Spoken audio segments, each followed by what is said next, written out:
Mohon maaf, saya bisa hebat seperti ini bukan karena saya jago, tapi karena istri saya memberikan ketentraman jiwa. Mana bisa kita ceramah kalau istri ngamuk? Begitu 10 menit sebelum saya tampil, istri saya menyuruh, "Hei, pulang kau. Tunggu dulu, pulang." Kenapa? Kesetruman anakmu. Wah, itulah hebatnya istri. Bapak bisa kerja jadi polsek, jadi kapolres, jadi kapolda, sampai jadi kapolri karena istri memberikan ketentraman jiwa.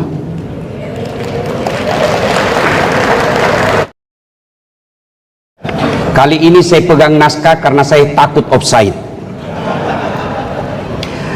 Pertama, Pak Kapolri yang saya muliakan, halal bihalal adalah bahasa Arab, tapi hanya ada di Indonesia. Di Timur Tengah tidak ada bahasa Arab. Bapak Ibu pergi tanya orang Arab apa itu halal bihalal, dia bingung. Inilah hebatnya bangsa Indonesia, mampu menciptakan sebuah acara untuk merajut persaudaraan. Halal bihalal. Halal bihalal kalau bahasa Indonesianya menghalalkan yang tadinya tidak halal. Artinya saling memaafkan. Itu makna halal bihalal. Makna halal bihalal tertinggi adalah persaudaraan dan ukhuwah. Jadi tidak ada gunanya keluar dari gedung ini kalau masih ada dendam dan sakit hati di antara kita. Itu makna halal bihalal. Yang kedua, saya mengibaratkan angkatan 91 ini adalah sebuah penerbangan. Sudah lepas landas. Jangan lagi mayoritas berpikir mau take off. Sekarang persiapan landing. Ini yang Bapak harus pikirkan, persiapan landing. Sudah lepas landas, sudah berapa lama kita di atas udara? Kurang lebih 34 tahun. Di atas udara tentu ada turbulence yang mengganggu penerbangan kita sesama 91, yang bisa merusak ukhuwah atau persaudaraan. Apa itu? Yang pertama, kekuasaan. Berebut kekuasaan ini kadangkala bisa menyakiti persaudaraan. Jangan baper soal berebut kekuasaan. Kenapa? Allah sudah takdirkan. Manusia punya cita-cita, tapi pada akhirnya Allah pula lah yang akan menentukan. Pilkada bisa ribut orang, pilpres bisa ribut orang. Saya biasa ceramah di depan para jamaah, kalau urusan politik pilkada jangan baper. Coba lihat itu 2024, siapa yang bertanding? Bapak Prabowo. Lawannya siapa? Anies Baswedan. Siapa wakilnya? Muhaimin Iskandar. Siapa yang menang? Bapak Prabowo. Siapa menterinya? Muhaimin Iskandar. Kita masih ribut seangkatan karena salah milih gerbong. Biasa ini. Jangan sampai gara-gara perebutan kekuasaan kita ribut. Maafkan saya harus ingatkan kita, sudahlah, sudah tidak saatnya lagi kita mau take off. Sekarang persiapan landing.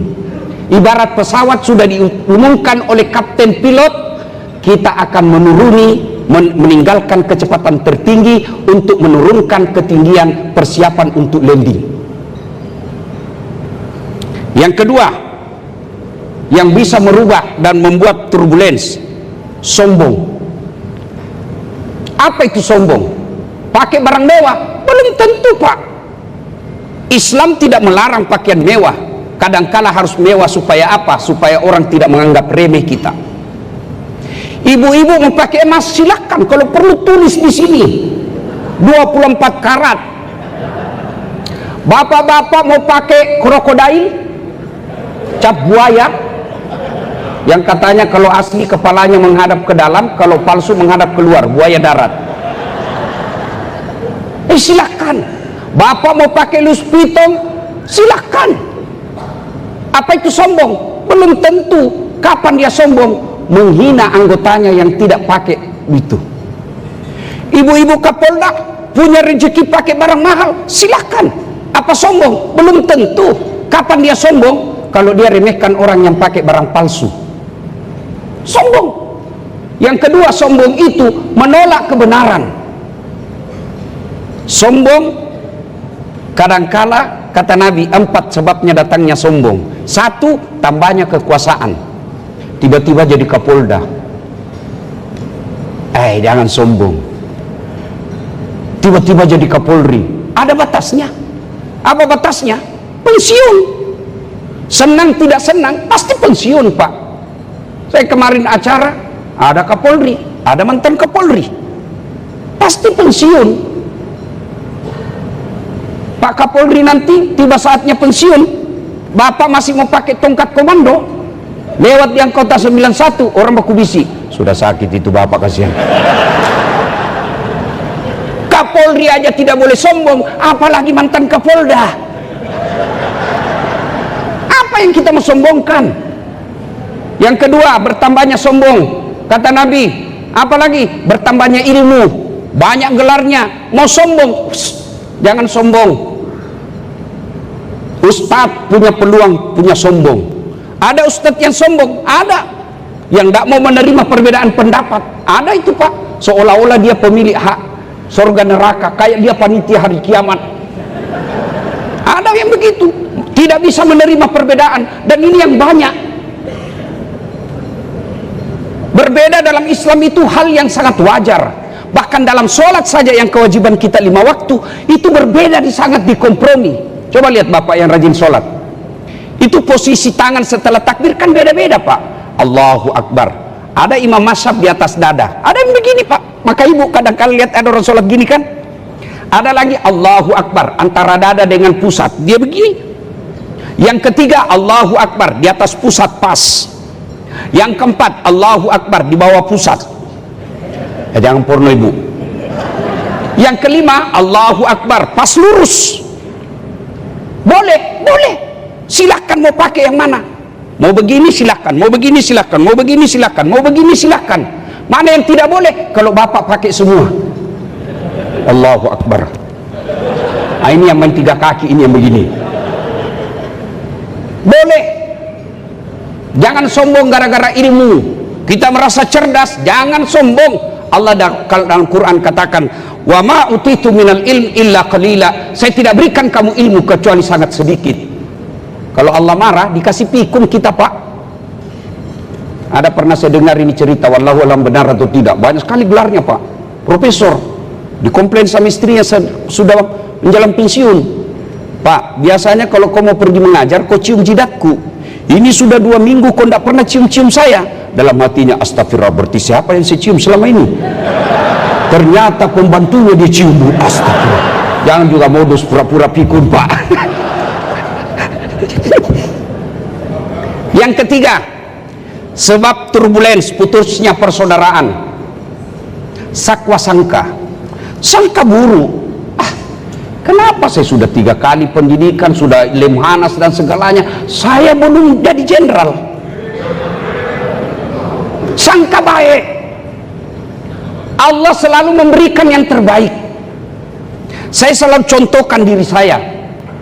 Contoh, kan pernah saya daftar akabri, Pak Jenderal, nggak lurus gara-gara ceper. Saya waktu itu komplain sama Tuhan, kenapa kau lahirkan saya dalam keadaan pendek? Kau tidak rugi jadi Tuhan kalau saya lulus akabri. Ternyata saya lulus pakai baret putih, jadi ulama. Karena jadi ulama, mulai dari baret merah sampai baret hitam, saya ceramai kau semua. Baret putih, Pak. Allah kasih yang terbaik. Kita sudah kombes 5 tahun, kok tidak dikasih? Allah tahu memang di situlah yang terbaik. Contoh, saya lagi berdoa, ya Allah, mudah-mudahan besok saya dapat privat jet, saya bisa beli pesawat. Tiba-tiba Allah kabulkan besok. Bingung saya mau pergi di Makkah, saya parkir di mana ini pesawat, di mana saya beli tiket, di mana saya beli bayar bensinnya dan lain sebagainya. Itulah makna dari ayat la yukallifullahu nafsan illa wus'aha. Itu makna, saya kasih kau beban sesuai kemampuanmu. Jadi sangka baik. Orang kalau sangka buruk, jangankan dalam satu kesatuan 91, rumah tangga aja bisa kacau kalau sangka buruk. Ibu-ibu kalau selalu sangka buruk sama suami pasti tidak bahagia. Telepon istrinya, telepon suami kalau sangka buruk, bu, tenang perasaan. Telepon pagi tidak diangkat, oh lagi sholat duha, tenang perasaan ibu. Telepon lagi siang tidak diangkat, oh lagi berjamaah di masjid. Telepon lagi jam 3 sore belum juga diangkat, oh dilupa HP-nya. Begitu masuk WhatsApp, saya lihat suamimu bonceng cewek cantik betul, oh berarti lagi nge-grab. Enak perasaan kan bu. Orang kalau sangka baik enak perasaan, ya. Kita berpapasan sesama angkatan 91 dalam sebuah acara pengantin, kok tidak disapa? Oh berarti habis operasi matanya. Sangka baik. Orang yang selalu sangka baik, insya Allah banyak temannya. Sebaliknya sangka buruk akan merusak persahabatan. Wallahualam, ini cerita saja saya dengar bu. 5 tahun suami istri tidak punya anak. Tahun ke-6 dia periksa ke dokter. Dokter katakan, ibu alhamdulillah ibu sudah hamil, sudah terlambat 2 bulan. Dia telepon suaminya, Pak alhamdulillah saya sudah terlambat 2 bulan. Senang suaminya. Bu jangan cerita ya, ini rahasia bersama. Baik pak, tidak akan bocor. Beberapa hari kemudian datang petugas PLN. Assalamualaikum, kata istrinya. Waalaikumsalam. Siapa ya? PLN. Kenapa pak? Ibu terlambat 2 bulan. Kata istrinya, kok bisa bocor ini? Langsung dicurigai suaminya, pasti lagi ini bapak ini sudah dikatakan rahasia bersama, dia yang bocorkan. Datang suaminya, assalamualaikum sayang. Apa sayang-sayang? Memang kau pembohong. Apa maksudnya? Kenapa PLN tahu saya terlambat 2 bulan? Pasti kau yang bocorkan. Marah suaminya, dia pergi ke PLN. Ada apa kau tahu istri saya terlambat 2 bulan? Kata PLN, ada catatannya pak. Untuk apa kau catat-catat? Hapus itu. Boleh dihapus, tapi bapak harus bayar dulu. Kalau saya tidak mau bayar, ya terpaksa punyanya bapak diputus. Kalau punya aku diputus, istriku pakai apa di rumah? Terpaksa pakai lilin. Ini bangsa bahayanya kalau sangka buruk. Maka sangka baik, sangka baik. Kenapa? Ini Pak Kapolri belum, ini sudah saatnya saya sangka baik. Saya dengar masih tersisa 100 yang kombes. Apa boleh buat pak? Sangka baik saja pak, sambil berdoa mudah-mudahan ada mukjizat yang datang sisa 2 tahun.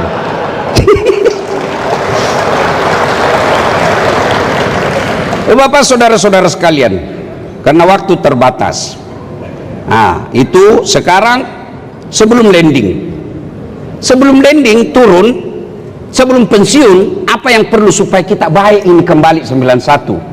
Yang pertama, saling memaafkan. Mungkin ada pernah disakiti perasaannya, saling memaafkan. Bagaimana cara saling memaafkan? Tidak cocok itu hanya dengan WhatsApp. Biasanya tradisi kita orang Islam di grup WhatsApp, minal aidin wal faizin, mohon maaf lahir dan batin, takabbalallahu minna wa minkum. Hihihihi. Dia tulis itu, bahkan kadang-kadang stiker saja dikirim. Tidak boleh begitu. Adabnya orang berminta maaf, berhalal bihalal bahasa kita Indonesia, 1, jabat tangannya. Bagaimana kalau dia perempuan ustadz? Tidak boleh. Makanya saya kalau adik-adik mahasiswa saya yang saya ajar di Unhas, saya tidak mau jabat tangan bu, saya begini saja. Kenapa? Dia cantik, dia masih muda. Masa ustadz nafsu? Iya, saya juga manusia biasa. Ayat tidak mengatakan la taqrabus zina illa ustad, jangan dekati zina kecuali ustad. Ustad juga hancur kalau cewek cantik. Iya. Maka saya begini, 1, jabat tangannya, 2, pandang matanya. Biasanya karena kita sudah Kapolda, sudah Kapolres, orang jabat tangan kita acukan, dan lihat itu sunnahnya, pandang matanya. 3, senyum. Jangan sambil terima telepon, itu tidak adab namanya. Yang keempat adalah kalau dia muslim, selawat Allahumma salli ala sayyidina Muhammad wa ala sayyidina Muhammad. Yang kelima, yang paling penting, sebut judulnya dosa. Maka ibu-ibu, kalau suami minta maaf besok-besok, suruh sebut judulnya dosa. Maafkan saya bu, apa judulnya pak? Kata Ustaz Dasat harus disebut judul. Nggak usah lah, nanti kau ngamuk lagi. Enggak Pak, apa judulnya? Janji kau enggak marah? Enggak. Maafkan saya Ibu, waktu saya dinas dulu di Manado, saya hilap Ibu. Ada perempuan mirip betul sama kau Ibu, saya hilap. Kata istrinya, enggak apa-apa Pak, biasalah, begitulah manusia biasa. Kadang-kala kita hilap, karena waktu kau dinas juga di Manado, saya juga hilap Pak.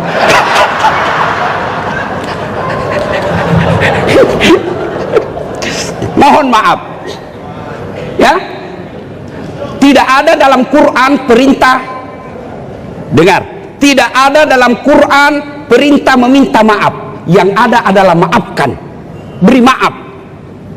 Innallaha yuhibbul muhsinin, kata Allah. Allah mencintai bukan cuma minta maaf, bukan cuma memaafkan, tapi berbuat baik. Minta maaf sebelum landing Pak. Sebelum Bapak pensiun, jangan sampai pensiun meninggalkan luka dendam. Maka minta maaf. Apalagi hari ini belum tentu kita bisa kumpul lagi seperti ini. Kenapa kita bisa kumpul dan mewah seperti ini? Karena Angkatan 91 adalah Kapolri.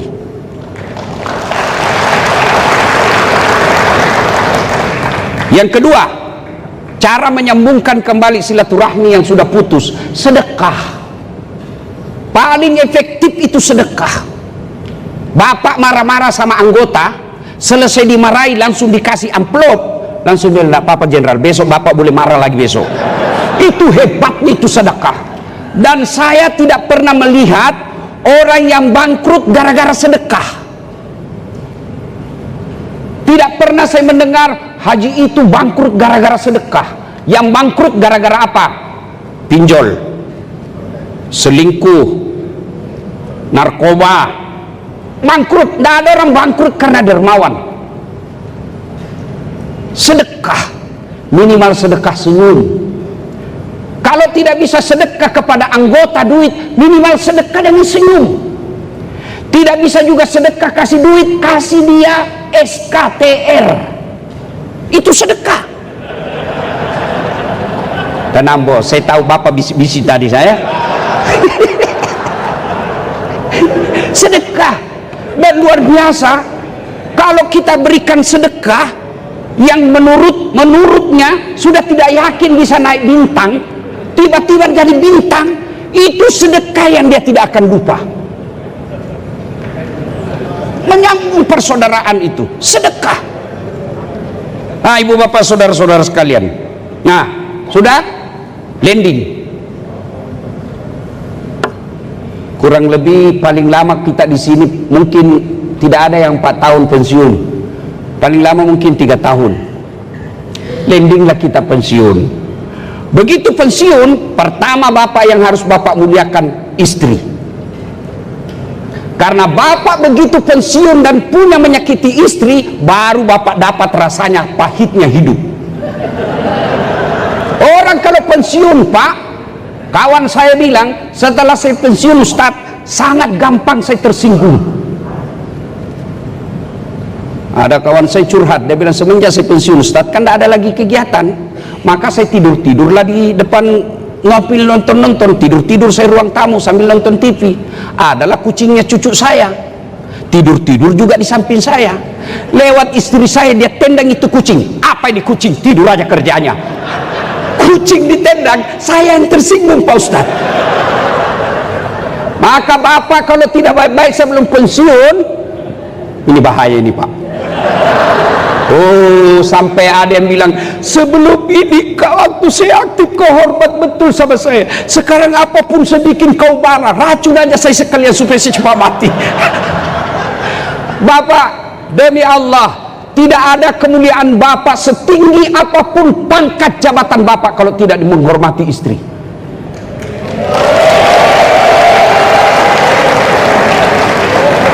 Lihat ini para jenderal di depan kita, tempat saya duduk.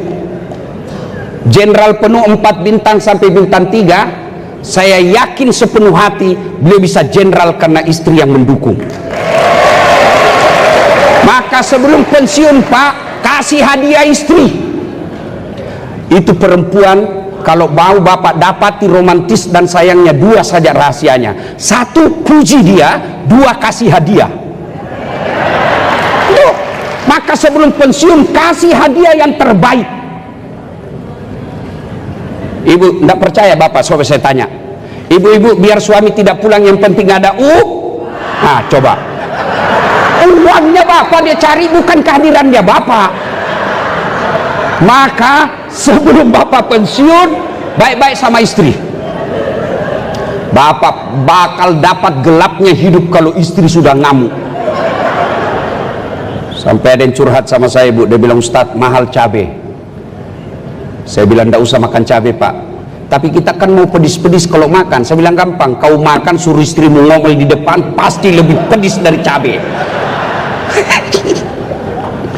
Sama istri, kata Nabi, tidak ada kemuliaan seorang suami bagi yang tidak tahu menghargai istrinya. Mohon maaf, saya bisa hebat seperti ini bukan karena saya jago, tapi karena istri saya memberikan ketentraman jiwa. Mana bisa kita ceramah kalau istri ngamuk? Begitu 10 menit sebelum saya tampil, istri saya bilang, pulang kau. Tunggu dulu, pulang. Kenapa? Kesetrum anakmu. Wah, itulah hebatnya istri. Bapak bisa kerja jadi polsek, jadi kapolres, jadi kapolda, sampai jadi kapolri, karena istri memberikan ketentraman jiwa. Mana bisa kita baik pak? Makanya jangan sakiti hati perempuan. Begitu bapak pensiun, dia bakal balas dendam pak. Percaya. Hah?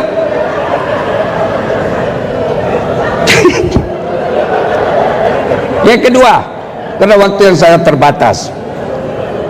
Yang kedua, pak, urus anak.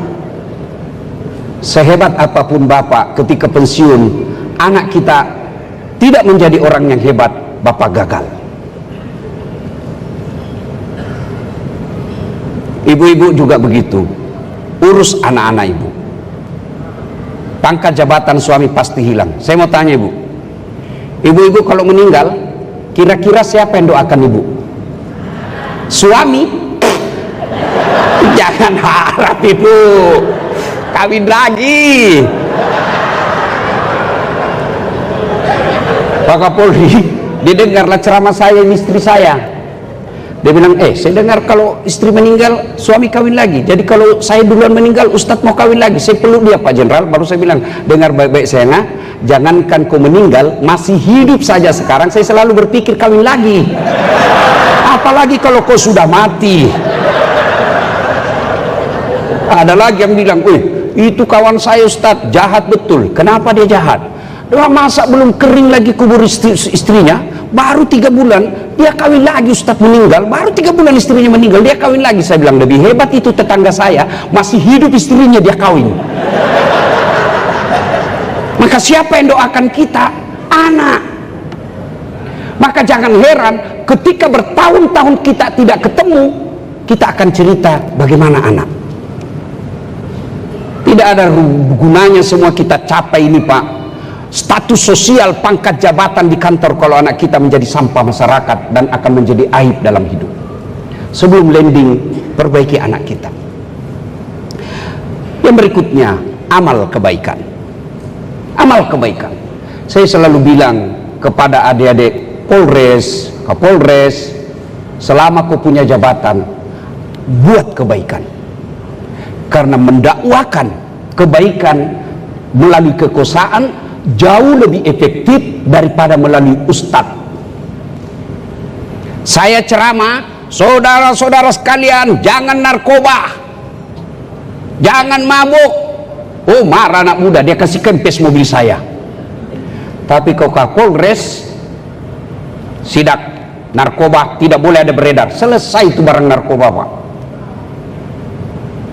Dakwah melalui kekuasaan jauh lebih efektif daripada melalui mimbar. Inilah yang disebut persiapkan amal. Bapak-bapak, selain memikirkan apa nanti yang saya punya, kebun, ruko, pekerjaan, bapak sudah harus memikirkan apa nanti bekalku ketika sudah dikubur. Bapak pergi tugas ke daerah, ketika pensiun pindah ke Jawa, orang Sulawesi pindah ke Jawa tidak nyaman, masih ada pilihan balik lagi ke Sulawesi. Tapi begitu masuk kubur tidak ada pilihan kecuali amal yang telah kita tanam. Ibu bapak saudara-saudara sekalian, berikutnya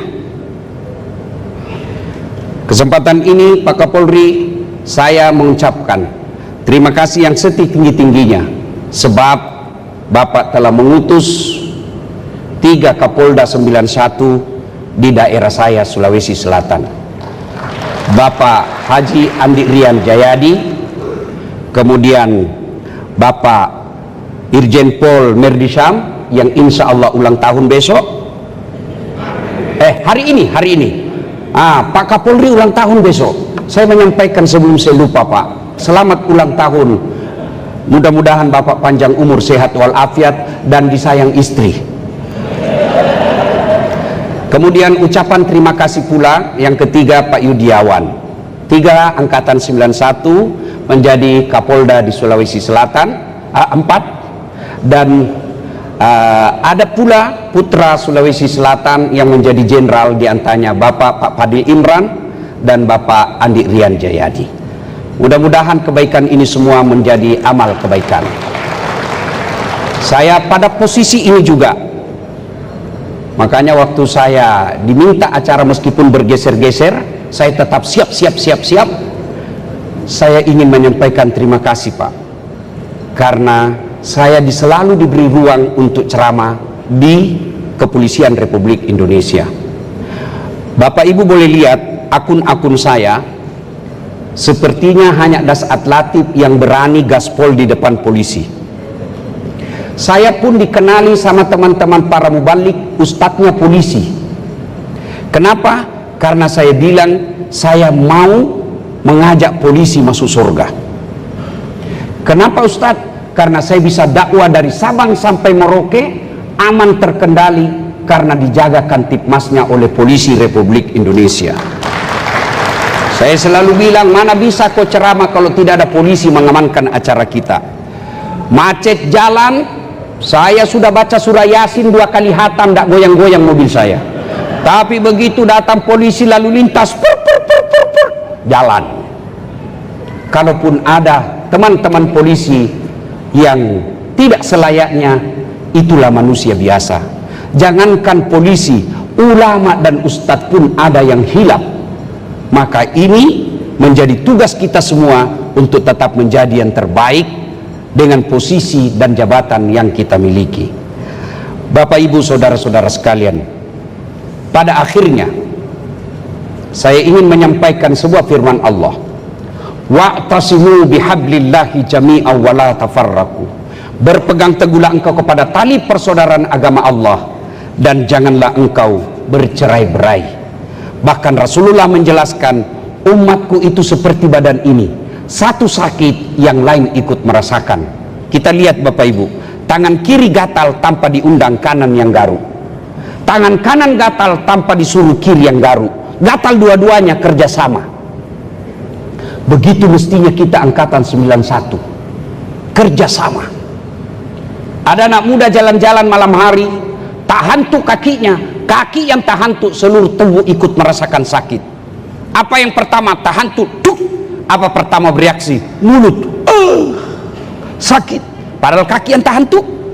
Yang berikutnya mata mencari. Yang berikutnya berpartisipasi, tangan mengusap. Yang berikutnya mulut meniup, padahal kaki yang bermasalah.